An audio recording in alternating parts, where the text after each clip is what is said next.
नमस्कार, स्वागत छ यहाँहरूलाई मेरो च्यानलमा। आज म तपाईहरूलाई राजमा र आलुको सिम्पल परिकारको रेसिपी लिएर आएकी छु। यो परिकार स्वादिष्ट, पौष्टिक र बनाउनमा निकै सजिलो छ र यसलाई तपाईहरूले कुनै पनि अवसरमा बनाउन सक्नुहुन्छ। र राजमा पाक्न अलिक समय लाग्ने हुनाले मैले कुकरमा बनाउन गइरहेछु। पहिला कुकरमा थोरै तेल हाल्ने, तेल तातिसकेपछि 1 सानो चम्मच जिरालाई फुराउने, त्यसपछि 2वटा मिडियम साइजको प्याजलाई काटेर हाल्ने र एकछिन भुट्ने। प्याजलाई त्यति साह्रो रातो बनाउनु पनि पर्दैन। प्याज एकछिन भुटेर आलु हाल्ने। मैले यहाँ 7-8वटा नयाँ आलुलाई धोएर काटेर राखेको थिएँ र एउटा आलुलाई 2 टुक्रा गरेर काटेकी छु। अब राजमालाई पनि हाल्ने। यो राजमा 200 ग्राम जति छ। यसलाई मैले हिजो राति नै भिजाएर राखेकी थिएँ। र यहाँहरूलाई अर्को जानकारी पनि दिउँ, यो सब्जी लगभग 5-6 जनाको फ्यामिलीलाई मजाले पुग्छ। यसलाई अब एकछिन चलाउँदै भुट्ने। एकछिन भुटेर अब 1 सानो चम्मच हर्दी हाल्ने। यो हर्दी चाहिँ मैले घरमै पिसेर बनाएको हो, त्यसैले थोरै हाल्दा पनि पुग्छ।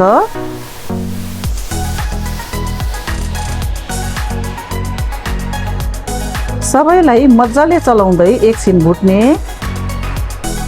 रेसिपी मन परे लाइक, शेयर र कमेन्ट गर्न नबिर्सिनुहोला। साथै सब्स्क्राइब गरेर मलाई सपोर्ट पनि गरिदिनु होला है। अब यसलाई भुटेको लगभग 5-7 मिनेट जति भइसक्यो। अब यसमा म मसला हाल्न गइरहेछु।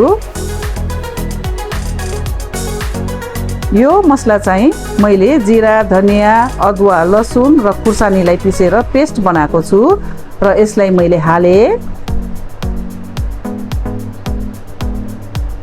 मसलालाई पनि राम्रोसित मिक्स गर्ने।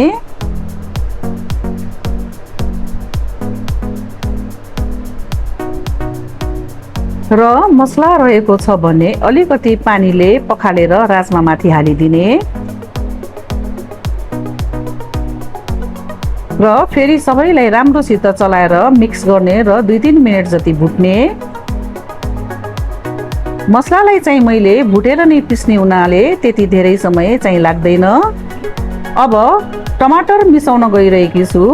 यहाँ मैले 2वटा मिडियम साइजको टमाटरलाई काटेर राखेकी थिएँ र यसलाई पनि हालेँ। फेरि टमाटर हालेर एकचोटि चलाउने। अब थोरै पानी हाल्ने पहिला र चलाउने।